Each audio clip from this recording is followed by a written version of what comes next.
my vlog here is going to be slightly more upbeat than you expect.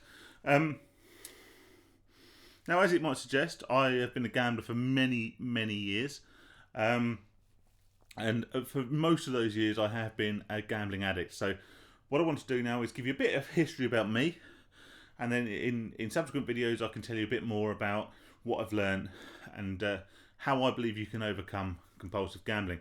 Now, this video has been a bit of a long time in the making, and not because I've not wanted to do it, but because I wanted to make sure that everything was perfect.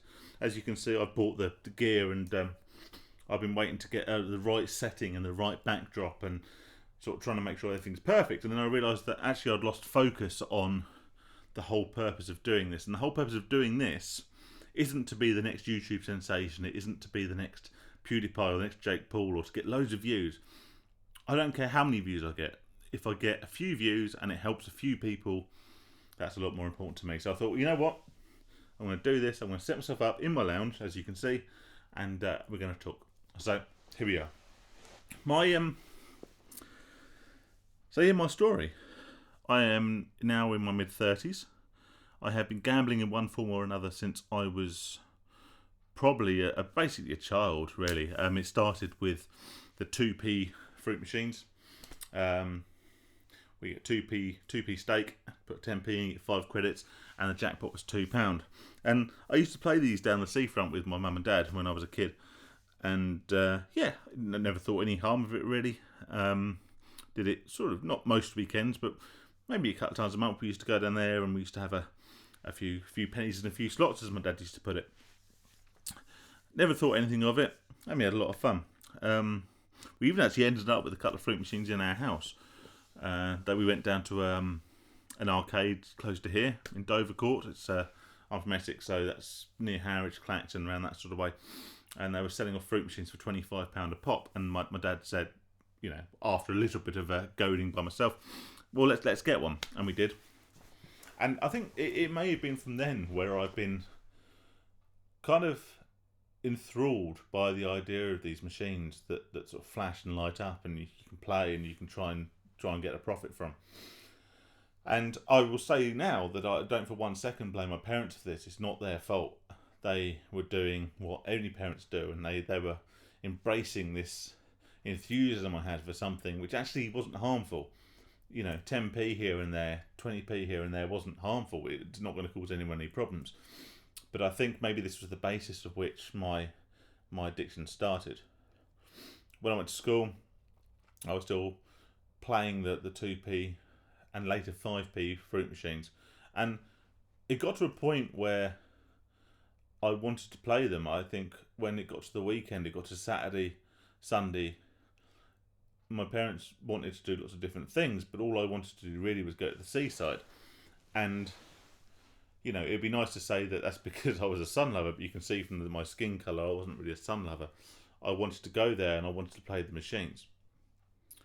At the time, you don't think it's really about the gambling. You think it's about the enjoyment of the machines, you know, the fun that you're having playing the machines, putting the coins in, getting the coins out, playing the features. You don't think about the gambling aspect, but I guess it's all progressive. And so I did that for many years, and then when I started going to secondary school or high school, we used to still have £5 fruit machines, £5 jackpot fruit machines everywhere. You used to have them in taxi ranks, you used to have them in takeaways. Anywhere they're allowed to have them, you'd have them. And I used to spend my lunch breaks going into taxi ranks and sort of putting £1 in and trying to win some money. And I think that's probably where it sort of really sort of got hold, because I'd had this thing where I believed the fruit machines were fun and you could play them and you could enjoy them. And then what happened was that suddenly it became gambling. Suddenly that £2 a day I had to buy me lunch and stuff, that would buy me £2 would buy me 40 credits on Cops and Robbers or Monopoly. And if you're a fruit machine player, you'll remember those. And I used to play them all the time, and you realise after a while that actually, you know, this is becoming more than just a little casual couple of quid here and there. I think one of the key moments was when I went to a taxi rank here in Colchester. Not here. I mean, I'm not in Colchester anymore, but I went to a taxi rank in Colchester, and there was a machine in there, a Sonic the Hedgehog. Great machine, actually, as it happens. But I put all my change in there, and then I went to the bank with my bank card, as you had when I was 13, 14 years old, and I drew out £20, and I drew out £20 in pound coins, and I lost it. This was a 10p, 5p, I can't remember now, machine. So it wasn't a big jackpot machine. And I lost that, and I went home and I said I'd lost my wallet, or that I can't remember now what my excuse was. I dropped some money out of my wallet, and that's why I didn't have any money. And I think that was the first time I lied. Probably the first time I ever lied about a gambling loss. And it really didn't improve from there. The problem was with the progression of how gambling has gone in this country. If it was a step from £5 to £10, then that wouldn't have been so much of a problem. The problem is still there in your head, but it accelerated very, very quickly. And when I left school, I found myself getting a job in an amusement arcade, one of those town centre ones. You don't get them so much anymore. I think the bottom's dropped out of the industry thanks to the bookmakers, but I got myself a job there, and I fell into a crowd of professional gamblers. These are people who used to play the machines, and that used to be their, if it's not their sole form of income, it's their primary form of income. And I got to learn a few tricks. I got to learn a few things as to how to play the machines. I then started going out with these people, going out to arcades, seaside places, as I had been doing previously, many years previously with my parents. And we were playing the machines, and we were winning. And I thought, quite rightly, this is a way I can win money. And I did. And for several years, it seems like several years, it might not have been quite that long, it might have been 2 or 3 years, I was a professional fruit machine player. We used to go out, we used to go to seaside arcades, we used to go to pubs, we used to go to service stations, and we used to play the machines. And it was brilliant. I wasn't long out of school. I'd had a couple of crappy jobs, and suddenly I was out on the road having a laugh with mates, staying in hotels, and going out to restaurants every night and enjoying the high life of playing these machines. And you kind of never think about the future. You kind of never think it's going to end, because when one machine goes, another one comes along, and you can play that one as well. And you kind of don't think about it. And eventually the game dried up. Fruit machines weren't profitable anymore. You could speak to the right people, and they would tell you that there are some machines out there you can still make money on, but by and large the game was kind of dead.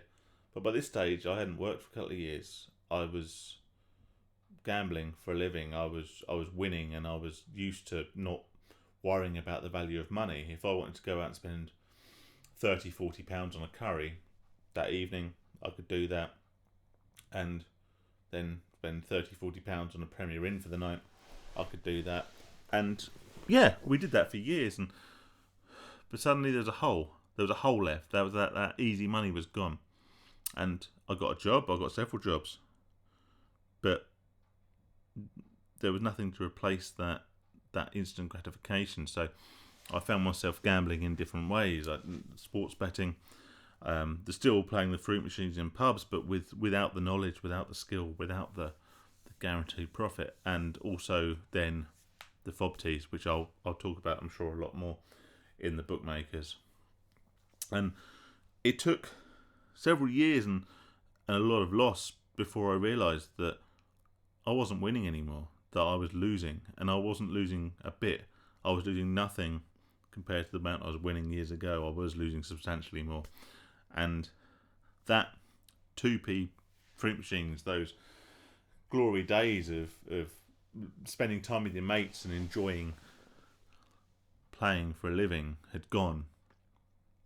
And that I was suddenly a man earning a fairly modest wage, but spending like I was when I was earning £500-600 a day. and it takes a long while to catch up with you.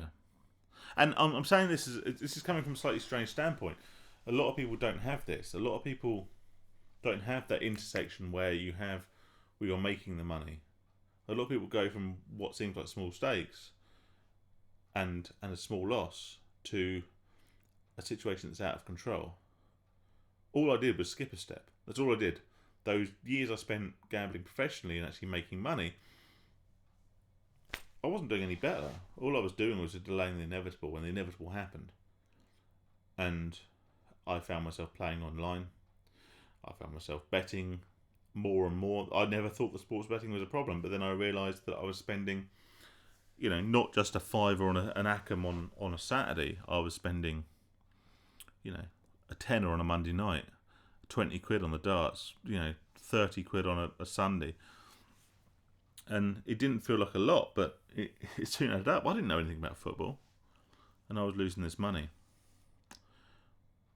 And it got progressively worse, and then what happened is I ended up, I was earning good money, playing machines because that's all I'd known, and losing the money. And it got me to sort of my mid-30s where I am now before I realised that this has caused me a big problem. So this is probably a fairly incomplete story, and I'm sure I'll come back to it. But yeah, alright, I'll catch up with you soon.